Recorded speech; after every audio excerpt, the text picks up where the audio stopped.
going on, my champions? Jai T here, coming live from Web3 Miami. We're here talking to the panelists and other speakers about how Web3 is being integrated into the city life here in Miami.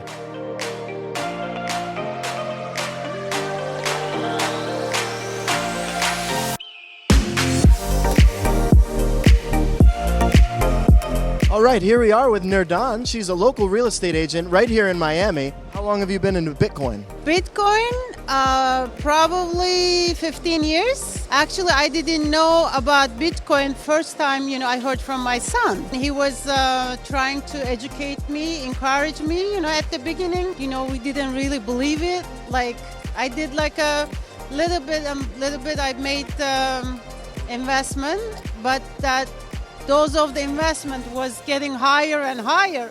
15 years is impressive. Are you Satoshi Nakamoto? No. Because you would have had to have written the white paper in order to have Bitcoin for 15 years now. No, thank you. But I was, when I say in 15 years, I'm talking about like a $1,000 or something, little amount of money. But when it goes higher and higher level, and then that amount of the dosage, went increased. And still, I'm still feeling, hopeful, and hopefully everything will be wonderful. You're holding strong? Yes, I'm holding everything.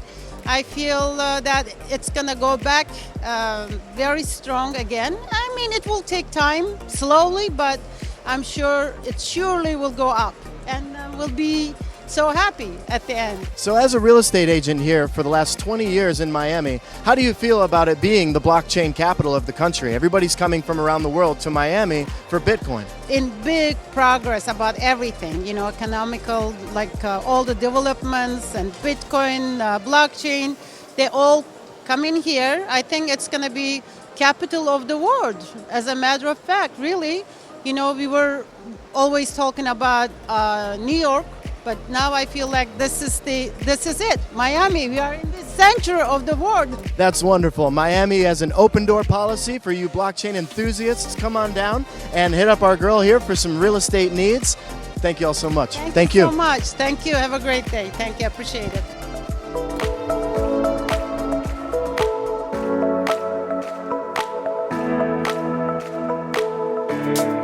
What's going on, my champions? I'm here with Chi from Web3.bar, and we're here at Web3 Miami talking about your new metaverse. What's going on here? Yeah, so we want to bring all the NFT together, build a metaverse for all the NFT holder, so we can convert this 2D NFT image into 3D animation. So you can control your own NFT, like Bored Ape, Doodle, you name it, and you can use your facial expression to control this NFT and talk with like colleagues, friends in the virtual bar.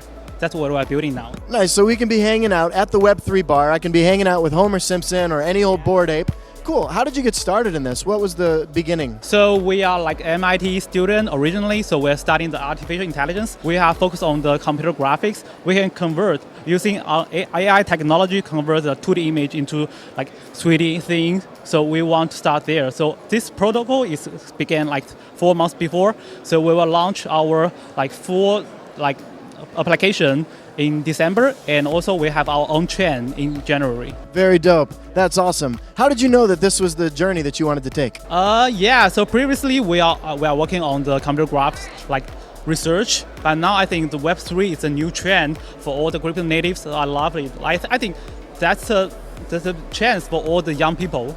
So I dive in. Yeah, this is our generation's chance at reshaping the whole game, right? Yeah, that's true. I like it. So I think Web3.bar is a new social protocol for all the NFT holder, bring them together. And we also welcome all the GameFi developer to build their own game based on our chain, on our avatar. So I hope we can, we can expand quickly. Very cool. It sounds like you're into the open source aspect of it, so people can integrate. Yes, we will provide an SDK and API for all the developers to implement their game based on our protocol. Very cool. Thank you so much, Chi.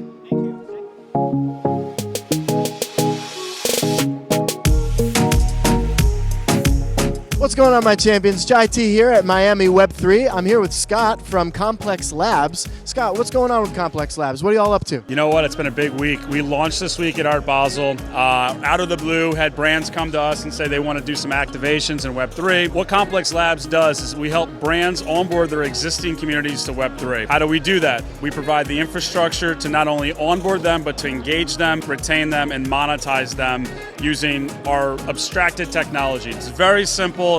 You don't have to know what you're doing in Web3. We just abstract it all the way. You use an email address, take ownership of a wallet. It's pretty cool. As a service provider, what's the number one thing that people come to you for? Right now, it's activation. So people that are at events and wanting to expose their audiences to all things Web3, we provide activations. I'll give you an example. Last night, we held a cocktail hour where you show up at the cocktail hour, you scan a QR code.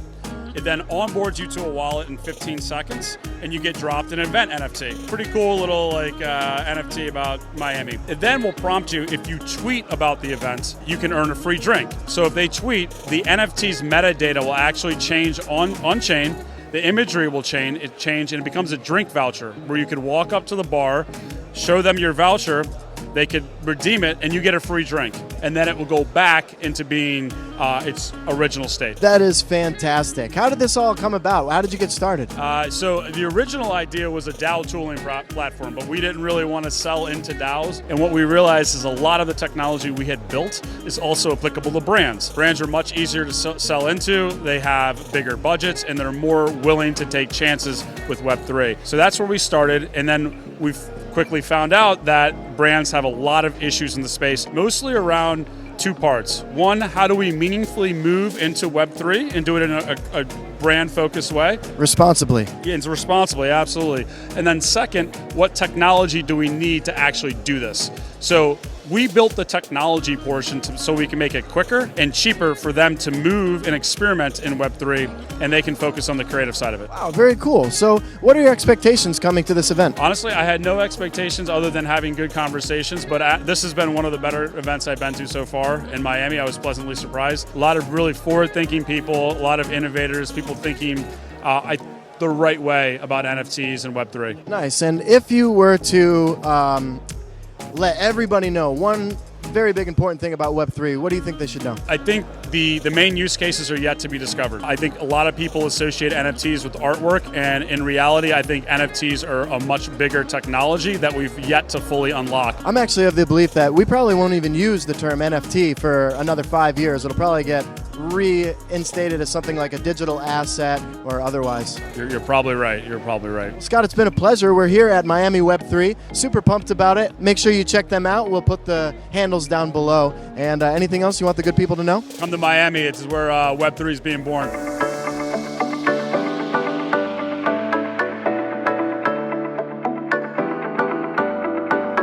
What's going on, my champions? Jai T here at Web3 Miami with BrandonDavid, one of the kings of the crypto space. What's going on, my champion? What brought you here? Oh man, you know, it's been a journey, and that wave, that wind, we started organizing in Nashville, and the first step was really making sure we spent time here in the capital in Miami. And been hearing that. It's the people. It's the movers and shakers are here. We see a fire starting to burn in cities like Cleveland and Nashville, Atlanta, where the Web3 communities and people starting to understand more. The builders build, so we're here celebrating. Nice. This is Coffee and Crypto in Miami. And like you said, we've been hearing a lot. It's an open door. Miami is basically the capital of crypto in the United States, maybe worldwide. Who knows if Satoshi Nakamoto lives here, if that's a real person. But what are your expectations coming here? You know, there's so many amazing parties, so many amazing events. Like Decentral just had an amazing event. Shout out to Justin and that team. The Miami Web3 doing great things here. Gateway, NFT Now is happening. We're here for Win3, celebrating Web3 in Wynwood with Birdwell Solutions, Krypton Labs, so many of our amazing Web3 collective collaborators. So we're celebrating that on Friday at the Purple Bodega with some amazing people. So yeah, it's just we are seeing, you know, people talk about Miami as the crypto capital, but why not Wynwood for Web3? You know, Wynwood's one of those areas, whether you look at Nashville and East Nashville starting to boom, or other areas, that Wynwood's that place where there's a lot of focus on creatives. There's been a lot of capital put in there. And we see that as a great ground for Web3 to develop and flourish. Nice. We're going to be at the bodega on Friday. We're going to be there for sure. But additionally, I wanted to ask, what kind of problems are you solving in Web3? Capital, social capital, and physical capital. What does social capital look like in the future? Great question. And I took that from Gary Vee, so it's not like it's just an original thing. He said Web3 is the rise of social capital, and it's relationships. It's if you're not really wealthy, you're not fully funded if you got to pay full price for everything. Helping, whether it's an artist, a startup, an entrepreneur, to be able to develop their social capital as they raise those relationships, those board of advisors, their whitelist. It's currency. It's, you know, like there's certain things that Jai can ask me for or do that somebody else I might charge, but Jai I'm not, because we've spent time. We've been in the trenches. We've been in the celebration, and we're moving forward with purpose. So finding that common cause and ways that you can be a piece of somebody else's puzzle, I think, is a great way to build your social capital. Who are some of the artists that you're taking responsibility for the success of? Oh, no one.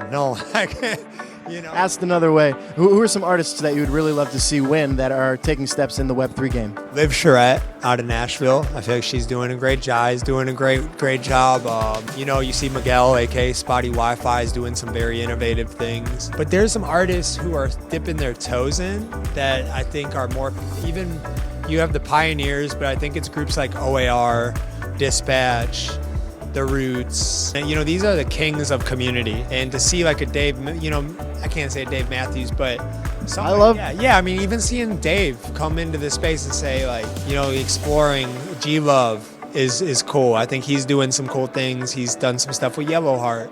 So seeing some of those, like Jack Johnson, Ben Harper, seeing those guys, the Bonnaroo pioneers, those kind of people, like you see Superfest rising. So Roy Future Man Wooten, seeing him come into this space. Nashville legend. Yeah, those guys, and so many more. There's so many more amazing. What would it look like for an NF to come into this space, or an MGK, or, you know, these people who build Scott Mescudi. Nice. BrandonDavid, is there anything else that you feel remiss that the people know? Something they must know about Web3 or yourself? If I could say one thing for people to understand, is you don't have to understand to participate. All you have to do is it's like coming to a party. You bring your piece to the table, you bring you to the party, and just know there's other people who are going to show up there, going to help you have a great time, learn, grow, flow, and know that this is the future now.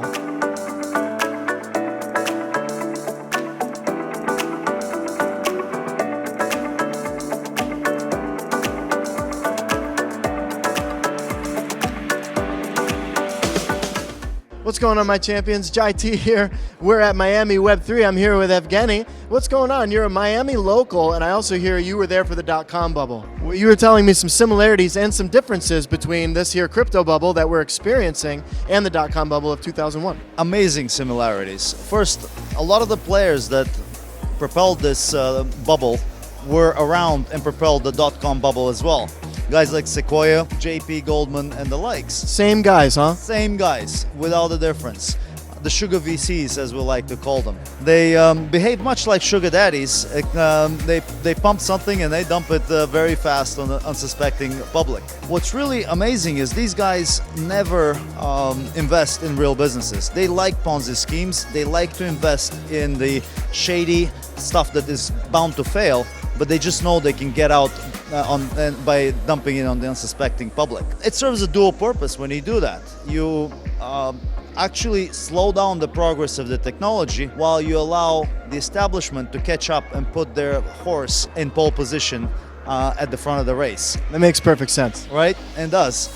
And so when you see the failures in crypto, they're the exact same failures as in the .com days. But they were real businesses in the .com days. Some people, Amazon, that slipped through the cracks. And just like with Amazon, we have plenty of Amazons in the crypto space that have been building, but nobody talks about them. You wouldn't read about them in the Wall Street Journal, in Fortune, Forbes, or any place like that.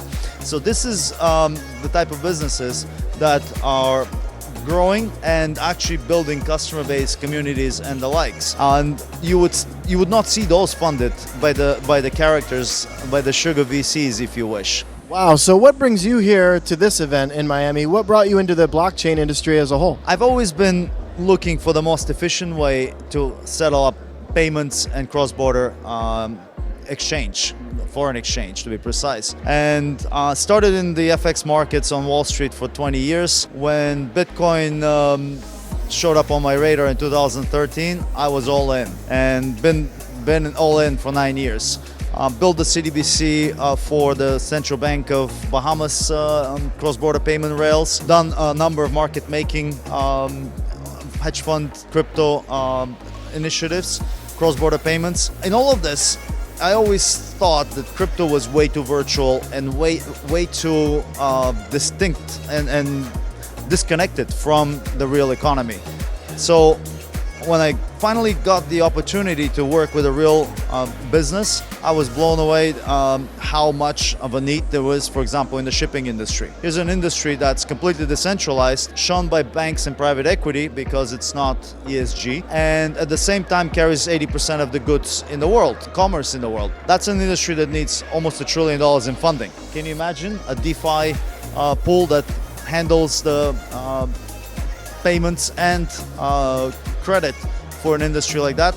That's some of the stuff that I'm currently involved with. All right, very cool. What is something else that you think that people should absolutely know about Miami and blockchain? They both start basically ubiquitous. They are exactly the same at this point. I actually personally moved to Miami a year ago for exactly that reason. I had given up on New York in 2016 because I couldn't build a crypto business there. Moved to Europe and spent my time in Europe and Asia. And as soon as I heard, especially Mayor Suarez, talk about crypto and blockchain a year and a half ago, I was on the second flight to Miami and made it my home here. It is mind-blowing the amount of crypto, blockchain projects, developers, and entrepreneurs that are around here. I can be at 4 different conferences and 5 different events in the same day. So you don't find that anywhere else. Maybe in Dubai, but not in the US at the moment. So you heard it here first. Miami is the capital for blockchain. You got one of the champions of the industry right here. And yeah, I'm grateful to have spoken with you here at Miami Web3. Anything else you want to let the people know? Stay with it. One of the biggest differences between the .com and the crypto bust is the composition of the people involved. In the .com, there was a laughable trend of B2B and B2C, back to banking, back to consulting, back to the mother's basement. Not in the crypto world. Crypto is made up, first of all, .com was a mostly US trend. Bulk of the valuations, bulk of the startups were in the US. Crypto is mostly global, especially in the global south where people don't have savings, don't have access to equity markets, don't have access to banking. These people don't even have a place where to put their $100 or $1,000 in savings. So crypto is their only ticket for savings out of hyperinflationary currencies and so forth, or in stable banks for that matter. So in the crypto world, you have millions of global citizens that are putting their blood, sweat, and tears and $100 in savings in crypto, and they're not going back to banking, back to consulting, or back to the mother's basement because that doesn't exist for them. And so the biggest difference between the two bubbles is exactly that group of people. Millions of them, if not 1 billion, that are desperate to create an economic opportunity for themselves and actually cooperate with each other. The decentralized nature of this allows a Brazilian, a Chinese, a Eastern European, and American to work together in a venture and share the spoils with it without a central banker or taxman scooping the benefits on the top. That's a pretty impressive, and with that, blockchain, in my humble opinion, is the only thing standing in the way of totalitarianism sweeping the globe. This is a freedom technology. It allows people economic freedom, it allows people economic freedom, and it really creates communities. Look at all the NFTs and the amount of, especially in a pandemic times, how people really gather around common interests. So blockchain technology is here to stay, and no totalitarian regime is going to be able to stop it. So as someone, Only totalitarian regimes are trying to stop blockchain technology. So if you want to look for litmus test, who's totalitarian and who's the dictator, just look what they do with blockchain technology. well, you say that as someone who's developed a CBDC, and I'm sure you're familiar with the SEC versus Ripple case. We have Ripple, when the XRP ledger has not been deemed a security anywhere else in the world, and yet here in the United States, it has been brought a case up against it. What are your thoughts on that? Multiple thoughts. First, I told the founder of Ripple in 2013 that his technology is a scam, and it was. David Schwartz? Yes. They at the time they were fighting over the tokens, and they were trying to split up the party. But the bottom line, the technology itself, the way it was built with a 5-second latency, had serious flaws. That first of all, it's not blockchain technology. It's a centralized database replication. No, it's a database replication methodology. They basically run multiple databases around the world and replicate between them. Nothing blockchain whatsoever in the Ripple technology. On top of that, to run that replication technology, they were running 5-second latency between those servers, which created an incredible opportunity for arbitrage. Their first business case was to use FX and replicate the corresponding banking model onto their system.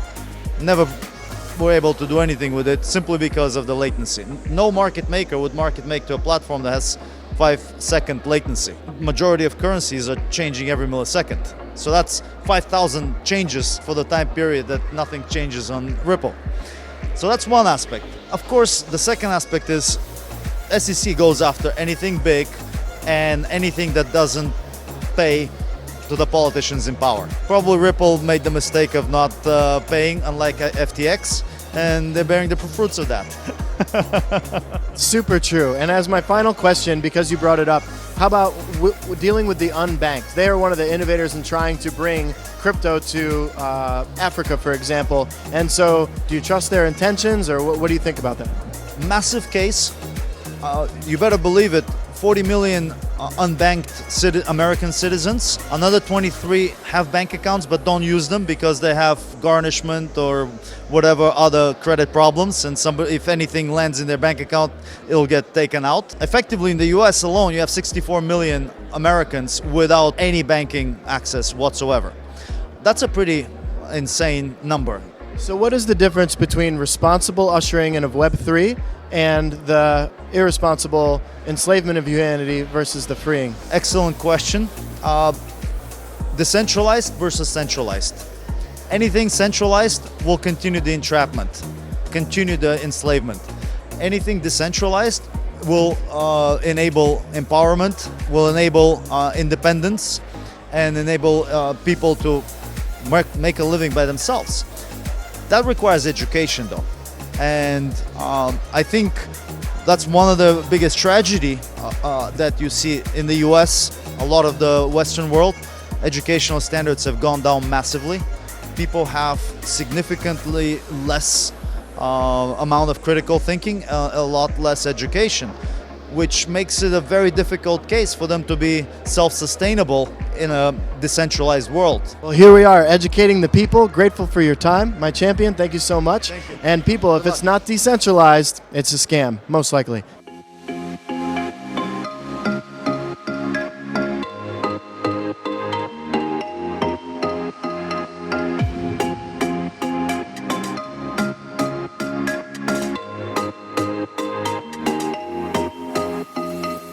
What's going on, my champions? Jai T here at Web3 Miami. I'm hanging out with Sara from Omnistar. Sara, what brought you here? We were very lucky to hear about this exhibition, to meet such amazing, innovative people who want to change the world, who believe in decentralization. Actually, what this community wants to tell the world, we want to bring your assets, your knowledge, whatever you write, whatever you own, to give back it to your private world. So we've created technology that will just enable anybody, like Amazon.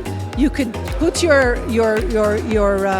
goods there and sell it, because this world needs to simplify, and how to simplify, like Babylonian tower, that each one is talking another language. To simplify, people do not need to be engineers to use this technology or sell or buy or put their apps.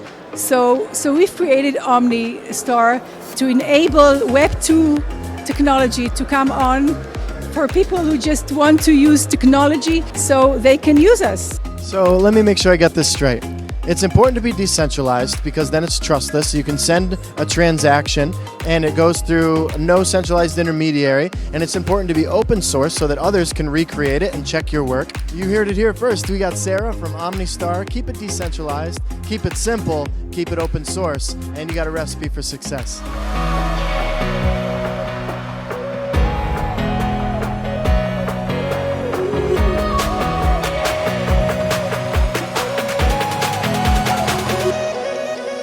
Hanging out with Joseph from Cityroots DAO. What brought you here? Well, Web3, right? All the people, all the founders, all the VCs, investors. Community.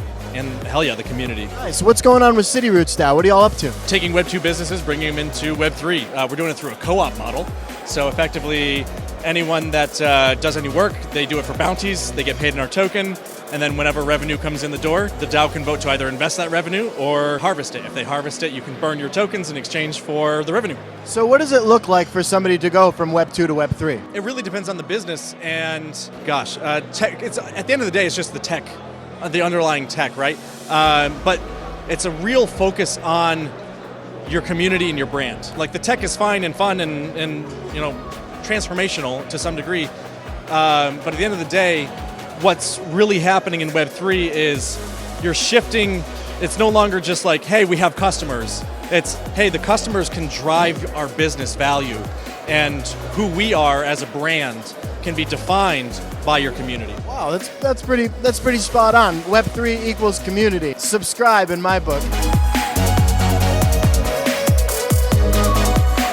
I'm here with Vinicius from NFTFY. What's going on? What brought you here today? Hi guys, so I'm here to attend this amazing event, make some partnerships, make some connections, meet some investors, VCs, talk about NFTFY and all the features that we've been doing so far. What's the problem that you're solving with NFTFY? Yeah, so we are focusing on the liquidity problem for the NFT market, you know. With the fractionalization protocol, we allow people to share the ownership of their NFTs in a simple way. We built this protocol in 2020, 2 years ago, and now we have many other dApps and features that use the fractionalization as a service. We are now moving to a new platform that is going to be a marketplace for NFTs. It's going to be like a marketplace where you can also buy items collectively, you know? So you can have pools to buy together a Bored Ape, Mutant Ape. You can also have native staking for your tokens, for your favorite NFTs. And if people want to check you out, they can go to nftfy.org. I'm hanging out with Snap Boogie. What brings you here today? I'm here to meet with a lot of metaverses, a lot of companies who support. I'm a dancer. I was a former America's Got Talent finalist. I was also in a movie called The Way, Way Back along with Steve Carell and Maya Rudolph. And I created the first dance emote NFT in the world, which means if you buy my NFT, it allows you to use my dance moves inside of video games that I'm partnered with. So we work with a lot of dancers and gaming companies, and we basically allow these avatars to dance as an NFT. What was the introduction to blockchain for you? Just Bitcoin, honestly. I bought it, made some money. I was just like, holy shit, I need to learn about this. I never knew anything about investing. Is there anything else that people should absolutely know about Web3? Honestly, just figure it out yourself. Because I'm tired of telling people what to do. If you don't want to learn, then don't learn. If you want to learn, then do it, you know? That's true. I say that you have to be interested in order to be interesting. And if you're not interested, you're boring, snoring. So that's good advice. If you want to be interested in something, take that step, take the leap. Thanks, Snap Boogie. Good to see you here.